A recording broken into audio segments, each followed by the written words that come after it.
전도서 2장입니다.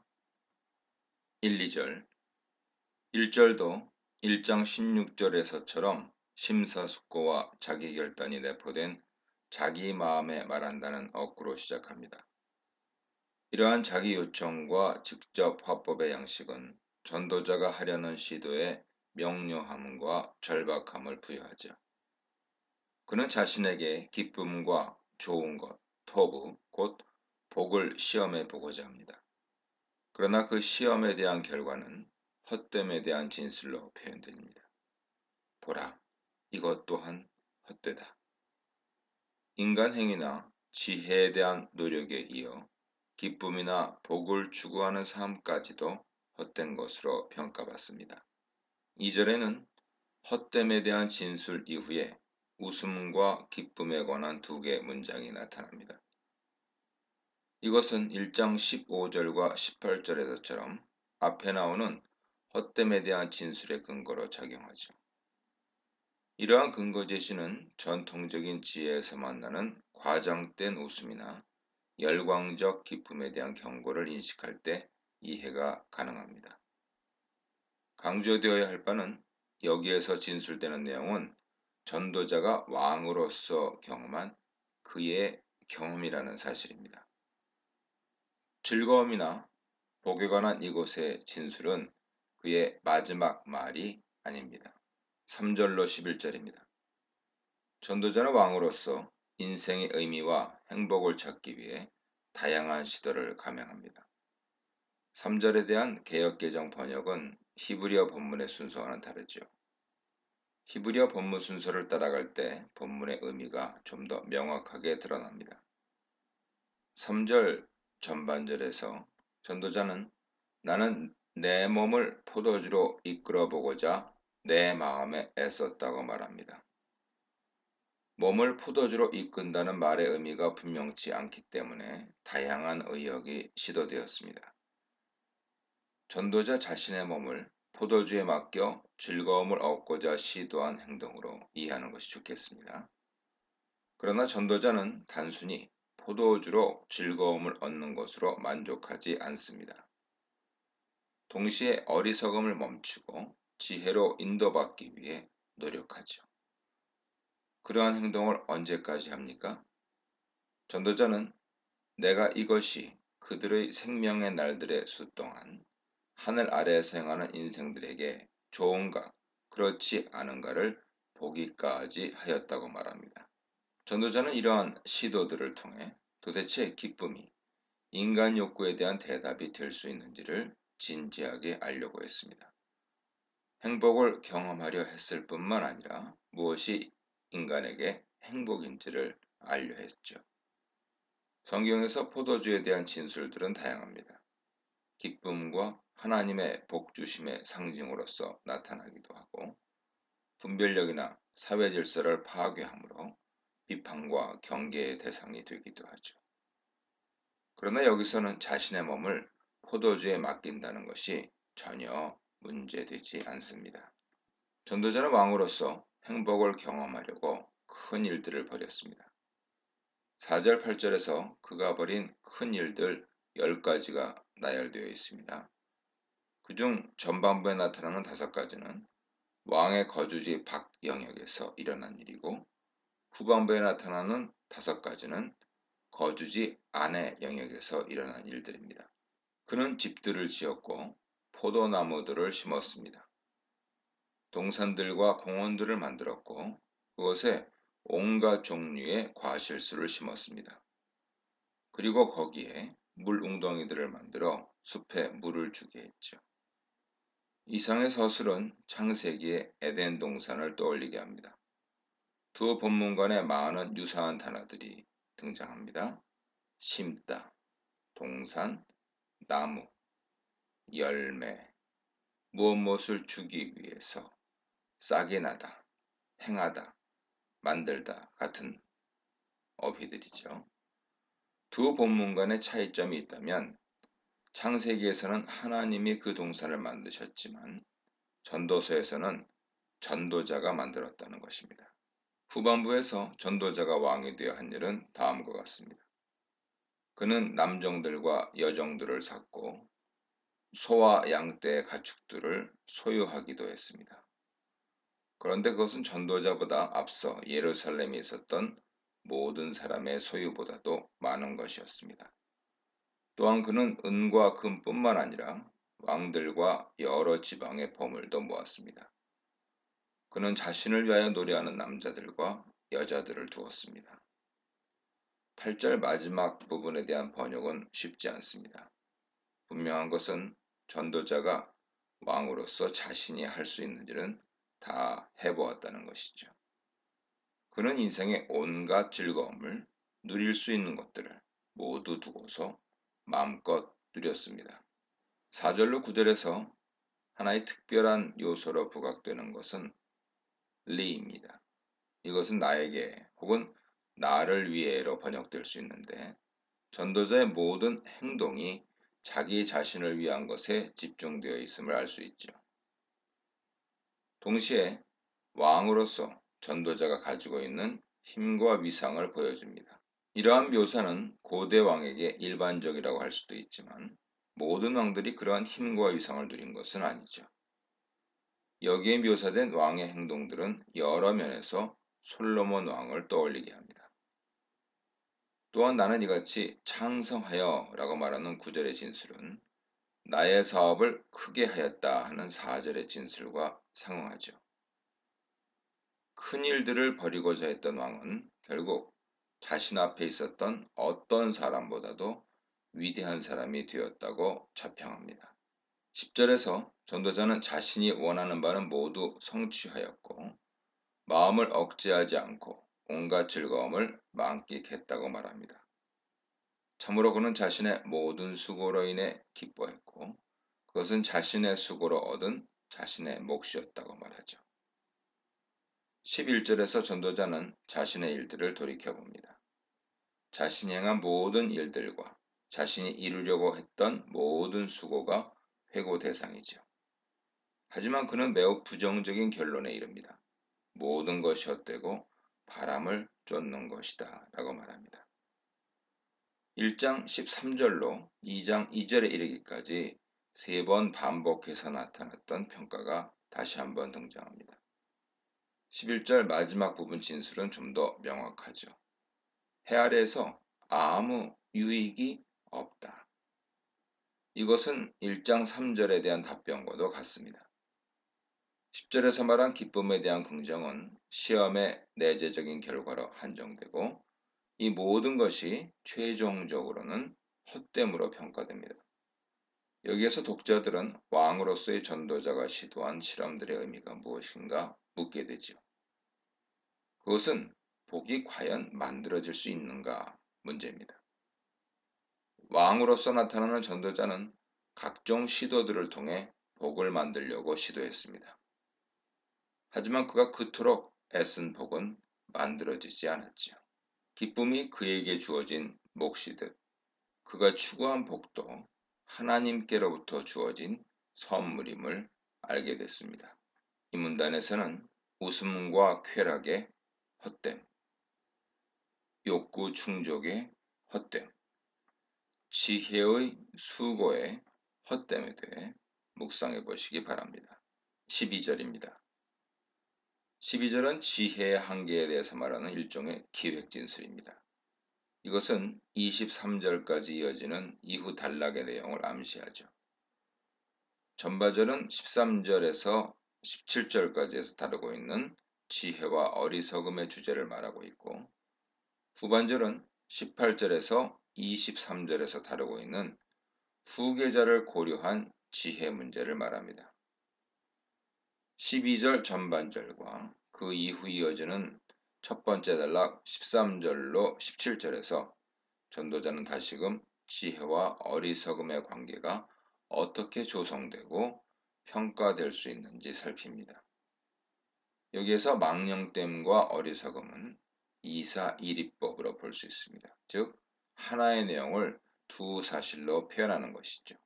그러니까 망령됨과 어리석음은 지혜의 반대 개념으로 사용된 동의어입니다. 지혜와 어리석음에 대한 주제는 1장 16절로 18절에서 이미 다루었던 문제죠. 전도자는 이미 다루었던 주제지만 여기에서 동일한 주제를 다시 한번 다루면서 지혜의 유익이 무엇인가 탐구하고 있습니다. 13절 첫 부분은 11절 마지막 진술에 등장했던 이트론, 즉 유익이란 말이 등장합니다. 11절 마지막 단락에서 해 아래에서 무익한 것이로다 라고 말했습니다. 직역하면 해 아래에서 아무 유익이 없었다 하는 뜻이죠. 하지만 여기에서는 유익이 있다고 말합니다. 전 단락의 마지막 진술을 이어가지만 정반대의 진술이 등장하죠. 이를 통해서 13절에서 말하는 바가 이전 내용과 얼마나 다른 강조점을 지니고 있는지 분명해집니다. 전도자는 지혜의 격언을 인용합니다. 어리석음보다 뛰어난 지혜의 유익은 어두움보다 뛰어난 빛의 유익과 같습니다. 지혜의 유익을 빛과 어두움의 대조로 표현하는 격언이죠. 이것이 전도자 자신의 말인지 통용되는 격언을 인용한 것인지는 불분명합니다. 중요한 것은 전도자가 이 격언에 동의하면서 그 내용을 소개하고 있다는 사실이죠. 14절 전반절은 13절의 격언에 대한 구체적인 진술입니다. 지혜로운 자와 어리석은 자의 실상은 일상생활에서 드러납니다. 지혜로운 사람은 그의 눈이 머리에 있어서 분별력 있는 삶을 삽니다. 하지만 어리석은 자들은 그렇지 않죠. 어둠 속을 다니는 사람처럼 앞뒤를 분간하지 못하고 갈팡질팡하는 삶을 삽니다. 빛과 어두움은 지혜와 어리석음에 대한 은유입니다. 그렇지만 그것은 삶과 죽음에 대한 은유이기도 하죠. 전도자는 빛과 어두움의 대조만큼이나 분명한 대조가 지혜자와 우매자의 삶에 나타난다는 전통적인 지혜를 보여줍니다. 하지만 이러한 인식은 바로 이어지는 진술을 통해 반박됩니다. 14절 하반절로 16절입니다. 14절 하반절은 바로 앞에서 말한 내용을 뒤집습니다. 앞에서는 빛과 어두움의 차이에 비교될 만큼 지혜의 유익이 크다고 말했던 전도자가 이제는 지혜 있는 자와 어리석은 자가 동일한 운명을 맞이한다는 사실을 알았다고 말합니다. 이러한 인식의 변화는 어디서 생겨난 것일까요? 바로 15, 16절 내용에서 유추할 수 있습니다. 15절에서 전도자는 이러한 인식을 자신의 상황에 적용합니다. 자기 마음에 말하고 있습니다. 결단의 삶으로까지 이어질 수 있는 심사숙고하는 전도자의 모습이죠. 전도자의 깨달음은 자신이 어리석은 자와 동일한 운명을 맞는다는 것입니다. 여기에서 전도자가 말하는 동일한 운명이 무엇인가는 아직은 분명치 않습니다. 16절에 비추어 생각하면 그것은 죽음이죠. 그래서 전도자는 질문합니다. 어찌하여 내가 그때 뛰어나도록 지혜로웠던가? 그토록 자신이 힘썼던 지혜의 삶이 죽음에 직면하여 유익이 되지 못합니다. 이로써 13절의 진술은 반박되고 11절의 진술이 확인됩니다. 이 진술은 다시금 1장 3절의 지평에서 이해될 수 있습니다. 해 아래에서 수고하는 모든 수고가 사람에게 무엇이 유익한가? 지혜도 전체 관점에서 보면 어리석음에 비추어 나은 것이 없습니다. 지혜자도 어리석은 자와 마찬가지로 죽기 때문이죠. 이런 의미에서 전도자는 이것 역시 헛되다고 말합니다. 16절에서 전도자는 15절 진술에 대한 반박 가능성도 부정합니다. 그것은 지혜자와 우매자가 동일한 죽음을 맛볼 수는 있지만 지혜자 이름은 계속 남아있다고 주장하는 것입니다. 백성을 위해 지혜로웠던 자는 그의 명성이 지속적으로 남아있다는 격언이나 명성을 얻기 위해 노력하는 것은 자신의 이름이 계속 남아있기를 바라는 불멸성에 대한 사랑의 표현이다 라고 말한 플라톤의 말에서 그러한 주장을 확인할 수 있습니다. 하지만 전도자는 지혜자에 대한 기억도 우매자에 대한 기억과 마찬가지로 영원하지 않다고 말합니다. 이것은 우주에 관한 시 마지막 구절인 1장 11절에서 말했던 바에 대한 확인이기도 하죠. 인간으로서 최고의 삶을 꿈꾸며 왕으로서 지혜의 삶을 추구했던 전도자도 죽게 됩니다. 단지 죽을 뿐만 아니라 자신에 대한 기억도 완전히 사라지게 될 것입니다. 이런 점에서 보면 지혜 있는 자나 어리석은 자나 모두 동일한 운명을 맞습니다. 17절입니다. 전도자의 이러한 고통스러운 인식은 더욱 도발적인 발언으로 이어집니다. 전도자는 자신이 생명을 미워한다고 말합니다. 이것은 전통적인 지혜에서 추구하는 삶의 방식의 정반대 모습이죠. 뿐만 아니라 지혜의 삶도 헛되다는 인식을 합니다. 이 모든 것이 전도자에게는 견딜 수 없는 괴로움이죠. 전도자는 해 아래서 행해지는 일이 자신에게 악하다고 느낍니다. 이어서 그는 헛됨의 진술을 계속하죠. 참으로 모든 것이 헛되고 바람을 쫓는 것이다. 이런 의미에서 전도자의 헛됨에 대한 진술은 단순히 염세주의적이라고 혹은 허무주의적이라고 생각할 수 있지만 그런 발언이 아닙니다. 인생의 의미를 탐구하고 하나님의 통치 질서를 확인하고자 하는 고뇌에 찬 지혜자의 몸부림이죠. 이 단락에서 전도자는 왕으로서 지혜 전통의 자기 이해와 현실 앞에서 경험하는 불일치를 여과 없이 폭로합니다. 전통 지혜에서 그토록 분명하다고 가르쳤던 지혜와 어리석음의 차이가 죽음 앞에서 무의미해지고 결국 생에 대한 혐오로까지 발전하죠. 이러한 인식과 태도 전환은 단순히 전도자 개인의 이해관계에서 비롯되지 않습니다. 개인의 생애를 넘어서 모두에게 해당하는 근본 질서와 생의 의미를 탐구하는 전도자의 깊은 고뇌에서 비롯된 것입니다. 모든 것이 헛되고 바람을 쫓는 것이다 라고 말하고 있지만 그것이 전도자의 마지막 말은 아닙니다. 또한 그것이 무엇을 의미하는지 아직은 계속 탐구되어야 합니다.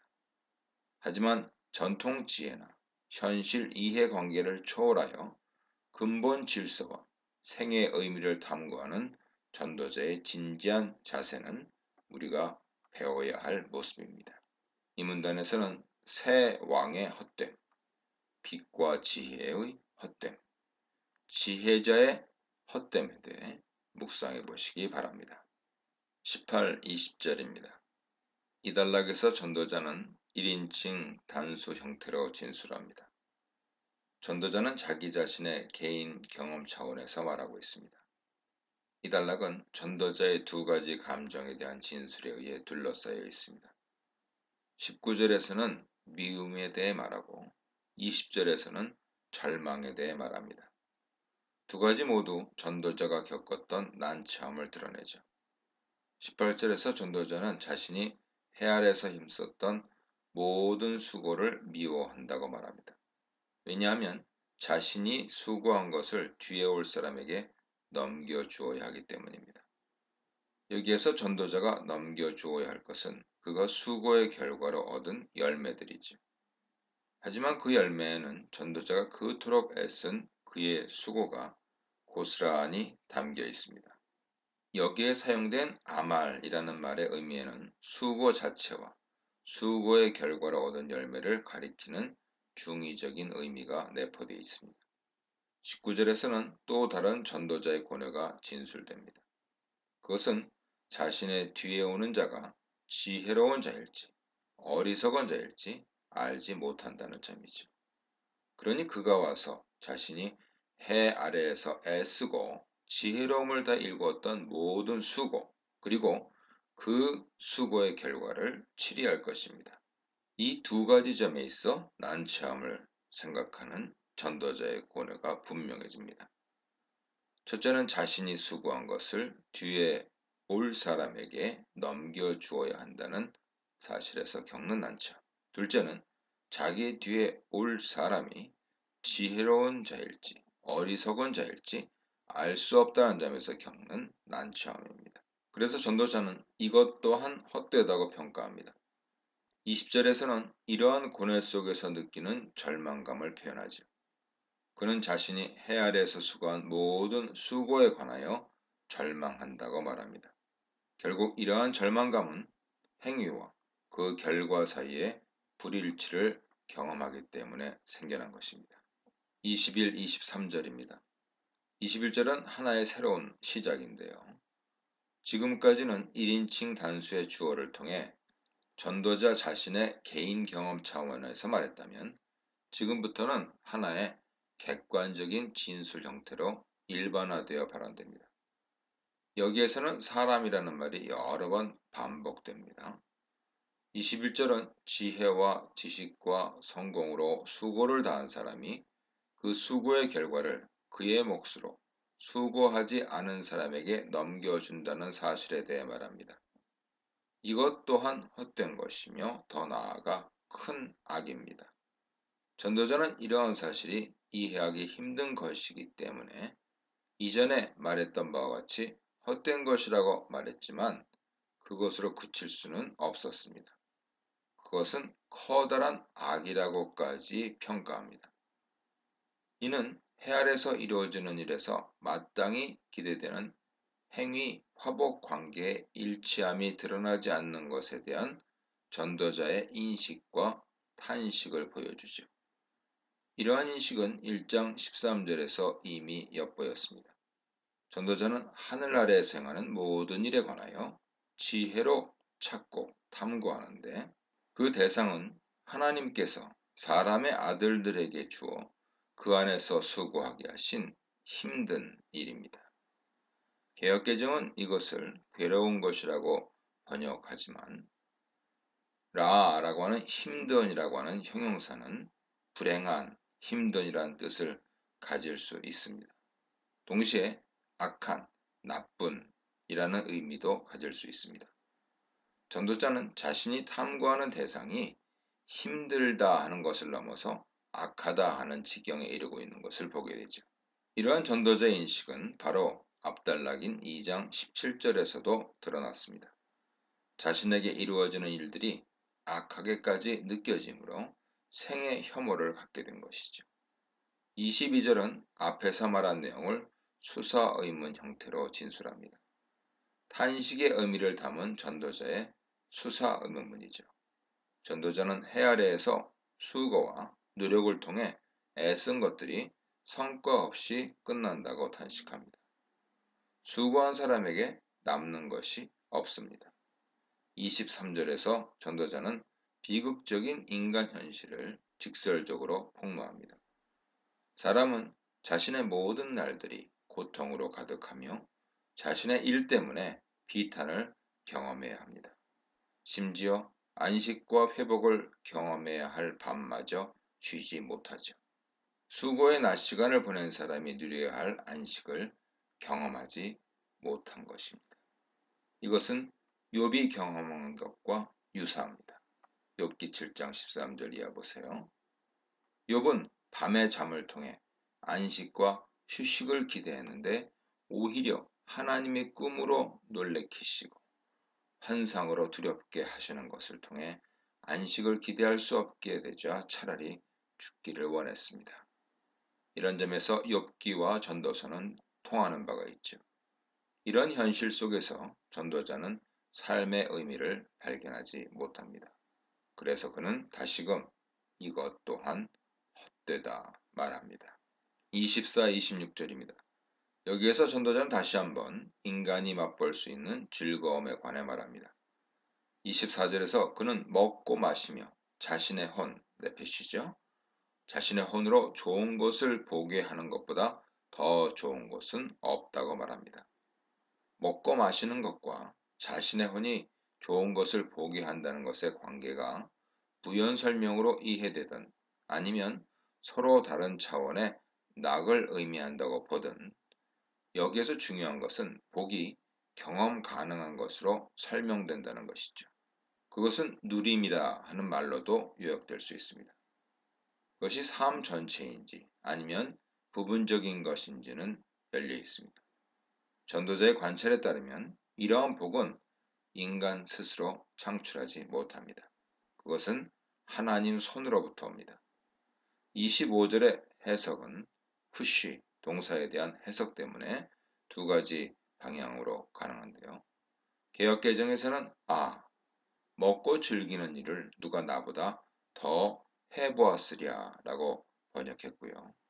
아니면 참으로 내가 아니라면 누가 먹으며 또한 누가 걱정하겠는가 라고 번역할 수도 있습니다.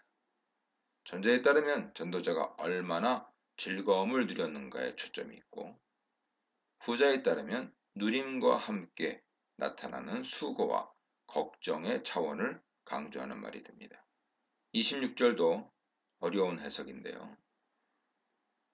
참으로 그가 보시기에 선한 자에게는 지혜와 지식과 기쁨을 주시나 못된 자에게는 노고를 주사 하나님 앞에 선한 자에게 주시려 모으고 쌓게 하신다. 번역할 수 있습니다. 여기에서 분명한 것은 지혜와 지식과 기쁨의 주체가 왕이나 사람이 아니라 하나님이시라는 사실이죠.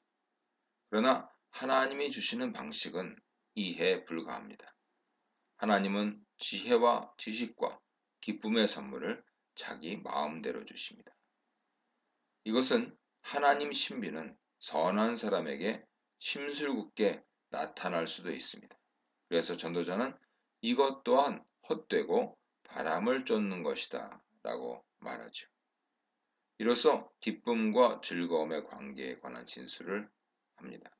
먹고 마시며 수고 가운데 자기 혼으로 좋은 것을 보게 하는 것보다 더 좋은 것은 없다. 이 모든 것이 하나님의 손으로부터 비롯된 것입니다. 하지만 그 모든 것은 하나님의 신비에 달려 있습니다. 하나님의 섭리와 운행은 불가해하고 불분명하게 남아 있습니다. 그것이 전도자에게는 환멸로 다가옵니다. 하지만 환멸은 두 가지 측면을 가지고 있죠.